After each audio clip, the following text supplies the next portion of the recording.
Selamat pagi Bapak Ibu sekalian. Terima kasih udah hadir di Zoom juga. Nah, hari ini kita mau bahas untuk materi APP yang pertama. Materi APP pertama itu kita akan berbicara tentang kepedulian kita terhadap kesejahteraan keluarga dan warga sekitar. Nah, Bapak Ibu bisa lihat ya di dalam slide ya. Ada Ecclesia Domestica, gereja rumah tangga. Nah, kenapa? Karena keluarga berperan penting dalam mewujudkan kesejahteraan bersama. Jadi, keluarga-keluarga Katolik diajak untuk apa? Untuk mari kita bersama-sama untuk membagikan sukacita dalam Yesus Kristus. Jadi, berpusat dan bersumber dalam Yesus Kristus. Nah, juga diajak untuk peduli terhadap kesejahteraan keluarga. Karena dengan kesejahteraan keluarga, itu akan menentukan masa depan gereja dan dunia. Nah, Bapak Ibu, seperti yang kita alami, di dalam hidup senantiasa kita menemukan tantangan. Keluarga dimulai dari pernikahan, suami istri. Tantangan banyak sekali ditemui. Misalnya, komunikasi antara suami dan istri. Sudah kerja dari pagi sampai malam. Nah, waktu untuk berkomunikasinya mereka juga harus atur. Tantangan untuk menghidupi keluarga. Juga ketika Tuhan memberikan berkat anak, bagaimana mereka bukan hanya untuk mendidik anak, tapi mereka juga mensejahterakan anak-anak mereka hingga dewasa. Lalu tantangan juga ditemui ketika masih kecil gitu ya anak-anak. Bagaimana mereka belajar bersosialisasi antara yang satu dengan yang lainnya. Bagaimana mereka juga tumbuh kembang, itu menjadi suatu tantangan bagi diri mereka. Mulai beranjak dewasa menjadi pria dan wanita, mereka mempunyai tantangan. Untuk apa? Menemukan jati diri mereka sebagai seorang pria, sebagai seorang wanita yang utuh. Lalu kemudian mereka juga memilih kehidupan mereka. Apakah mereka akan menikah atau mereka pun akan selibat. Nah, itu juga tantangan-tantangan dalam membuat keputusan. Beranjak kemudian bertambah usianya menjadi usia lansia. Nah, kita tahu seringkali usia lansia itu ada banyak hal yang dialami. Contohnya misalnya banyak keluarga-keluarga mereka atau kenalan-kenalan mereka yang sudah berpulang kepada Tuhan. Atau juga tantangan ditemui ketika mereka memasuki masa pensiun, mereka bingung bagaimana untuk selanjutnya dalam menghidupi keluarga mereka. Jadi ada tantangan juga ketika memasuki usia lansia. Nah, bukan hanya itu, keluarga besar juga banyak mengalami tantangan. Contohnya, misalnya bagaimana bisa yang namanya bekerja sama dengan baik dengan keluarga yang lain, dengan menantu, dengan ipar, juga dengan keluarga-keluarga besar termasuk di dalam masyarakat. Jadi semua mengalami suatu tantangan. Jadi setiap fase ada tantangannya ya Bapak Ibu ya. Tetapi kita sadar bahwa tantangan di dalam keluarga dapat dilalui dengan kekuatan Allah sendiri. Karena Allah yang sungguh-sungguh menciptakan kita, Dia memberikan rahmat-Nya kepada kita untuk senantiasa memegang tangan saya dan Bapak Ibu untuk boleh berjalan bersama dengan Allah. Sehingga setiap pribadi kita diajak untuk melakukan suatu aksi nyata dengan melakukan pelayanan dan tindakan kasih. Nah, kita masuk dalam kisah bermakna. Kisah bermakna di sini dikisahkan tentang kehidupan pasangan suami istri Dr. Juanli dan Dr. Gigi Lina Novianti. Nah, keduanya ini telah mengalami kasih Tuhan dalam kehidupan pribadi mereka masing-masing sejak sebelum menikah. Jadi mereka sudah aktif dalam kegiatan gereja, kegiatan rohani. Kepedulian mereka pun terhadap sesama diwujudkan dalam profesi mereka sebagai seorang dokter. Ketika masa pandemi, mereka ini mengumpulkan dana, menggalang dana untuk apa? Untuk mereka membantu menyediakan APD. Kan waktu itu kekurangan ya APD, masker. Jadi mereka bekerja sama untuk membeli APD dan dikirimkan kepada rekan sejawat mereka. Bukan itu aja, mereka juga terlibat dalam vaksinator. Lalu mereka juga membantu menciptakan gerakan tabung oksigen untuk kemanusiaan.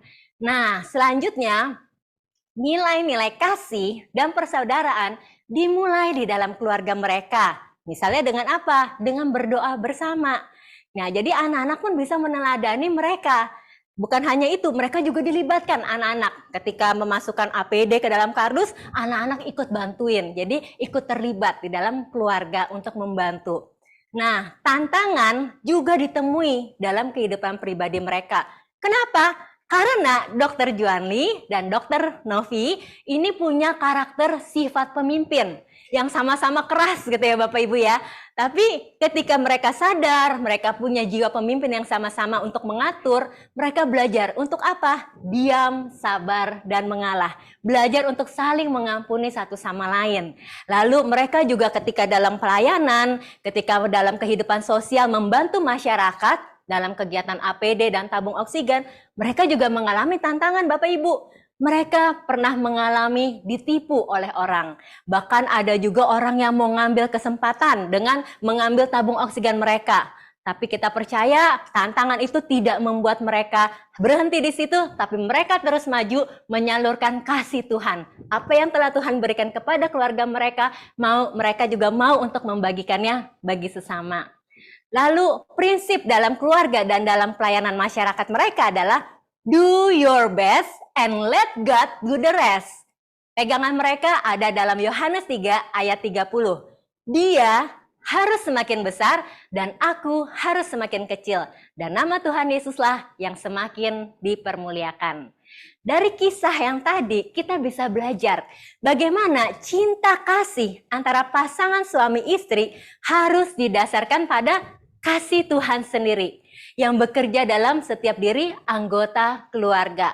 Jadi Allah adalah pemberi kasih. Ketika sepribadi itu menerima kasih, maka itu bisa diberikan kepada melayani pasangan, anak, keluarga besar, hingga masyarakat sekitar. Dan yang kedua adalah keluarga merupakan tempat pertama di mana nilai-nilai kasih dan persaudaraan hidup bersama, berbagi perhatian, dan kepedulian terhadap sesama dihidupi dan diteruskan. Dan yang ketiga, tantangan hidup berkeluarga pun dialami. Tapi tantangan itu bisa dilalui bersama dengan Tuhan Yesus Kristus. Nah, lalu kita bisa masuk ke dalam sharing dan pendalaman. Sebagai fasilitator, Bapak Ibu bisa mengajak untuk mereka bisa sharing dan melakukan pendalaman. Nah, bacaan kitab sucinya ada di Kolose 3 ayat 12-14. Bapak Ibu bisa hafalin ya kalimat yang dicetak tebal. Jadi ketika Bapak Ibu itu boleh dijadikan inspirasi di dalam hidup. Saya bacakan, karena itu sebagai orang-orang pilihan Allah yang dikuduskan dan dikasihinya, kenakanlah belas kasihan, kemurahan, kerendahan hati, kelemah lembutan, dan kesabaran. Sabarlah kamu seorang terhadap yang lain, dan ampunilah seorang akan yang lain apabila yang seorang menaruh dendam terhadap yang lain. Sama seperti Tuhan telah mengampuni kamu, kamu perbuat jugalah demikian. Dan di atas semuanya itu, kenakanlah kasih sebagai pengikat yang mempersatukan dan menyempurnakan. Lalu kita masuk ke dalam ajaran sosial gereja, kita bisa melihat dari yang pertama adalah Paus Yohanes Paulus II dalam Familiaris Consortio di tahun 1981. Tentang apa? Peranan keluarga Kristen dalam dunia modern. Keluarga mengemban misi untuk menjaga, mengungkapkan, serta menyalurkan cinta kasih. Menjaga cinta mereka. Mengungkapkan dengan mengatakan, saya sayang kamu, saya peduli terhadap kamu. Dan menyalurkan cinta kasih agar orang lain itu dapat merasakan apa yang kita kasihi mereka. Jadi cinta kasih merupakan pantulan hidup serta partisipasi nyata dalam cinta kasih Allah terhadap umat manusia. Begitu pula cinta kasih Kristus Tuhan terhadap gereja sebagai mempelainya. Ada 4 tugas umum bagi gereja. Yang pertama, membentuk persekutuan pribadi-pribadi, yaitu suami istri, kemudian nanti punya anak gitu ya. Yang kedua, mengabdi pada kehidupan. Jadi mereka terbuka pada prokreasi dan kemudian mendidik anak-anak mereka. Yang ketiga, ikut serta dalam pengembangan masyarakat. Bagaimana mereka juga ikut aktif di dalam kegiatan-kegiatan masyarakat. Bagaimana ikut berkembang dalam kehidupan.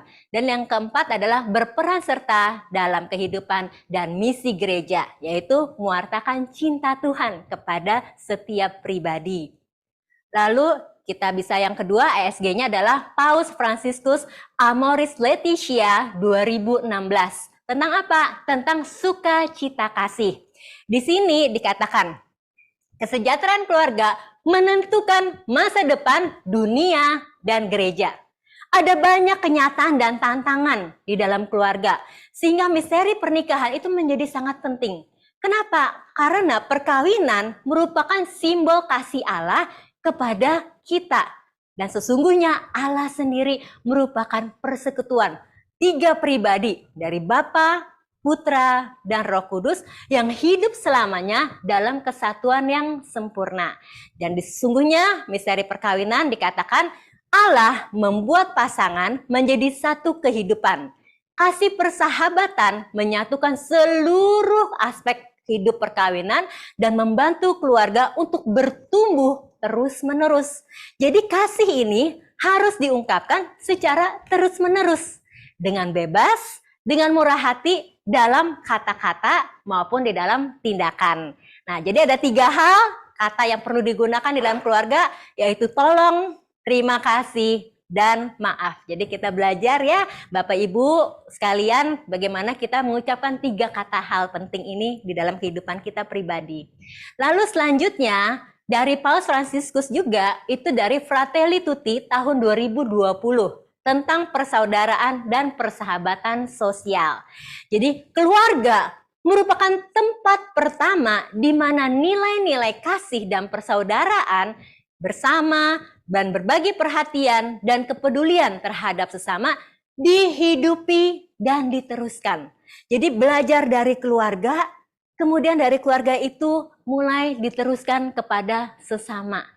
Nilai-nilai kebebasan, saling menghormati satu sama lain, dan solidaritas dapat diteruskan sejak usia dini. Solidaritas juga ditunjukkan secara konkret dalam pelayanan yang dapat mengambil aneka bentuk dalam cara kita bertanggung jawab terhadap orang lain. Jadi, melayani berarti merawat mereka yang lemah di dalam keluarga kita, dalam masyarakat kita, maupun di dalam bangsa kita. Nah, selanjutnya akan ada membangun komitmen dan aksi nyata. Jadi Bapak Ibu nanti bisa baca ya. Misalnya contoh ikut aktif dalam kegiatan gereja Katolik bersama keluarga. Contohnya ikut sama-sama seminar keluarga. Atau mungkin ikut gitu bersama pasangan atau keluarga lainnya membantu jadi petugas tatip di gereja. Nah, yang kedua memperhatikan dan membantu anggota keluarga sendiri. Bagaimana menjalin komunikasi yang baik dengan orang tua, pasangan, anak, adik, ipar, mertua, maupun menantu. Bagaimana sih harapan mereka, tantangan mereka, masalah yang mereka hadapi di dalam hidup. Dan lakukanlah rekonsiliasi jika terjadi konflik di dalam keluarga. Membantu juga keluarga yang mengalami kesulitan ekonomi misalnya. Dan yang pertama adalah berdoa juga bersama keluarga. Nah, yang ketiga adalah diajak untuk memperhatikan dan membantu warga sekitar. Contohnya, aktif dalam kegiatan lingkungan RT RW, lalu mengadakan kunjungan bersama keluarga ke panti asuhan atau ke jompo, dan juga terlibat kegiatan sosial bersama keluarga. Contohnya membantu keluarga yang mengalami keterpurukan ekonomi atau juga keluarga-keluarga yang memiliki anggota keluarga difabel. Jadi adalah komitmen dan aksi nyata. Nanti selanjutnya Bapak Ibu bisa melakukan doa umat spontan, lalu doa Bapa Kami, doa penutup, dan kemudian perutusan. Ya, demikianlah untuk presentasi materi pertama saya. Untuk selanjutnya akan dibawakan oleh sahabat saya, Bapak Asep. Saya persilakan Bapak Asep.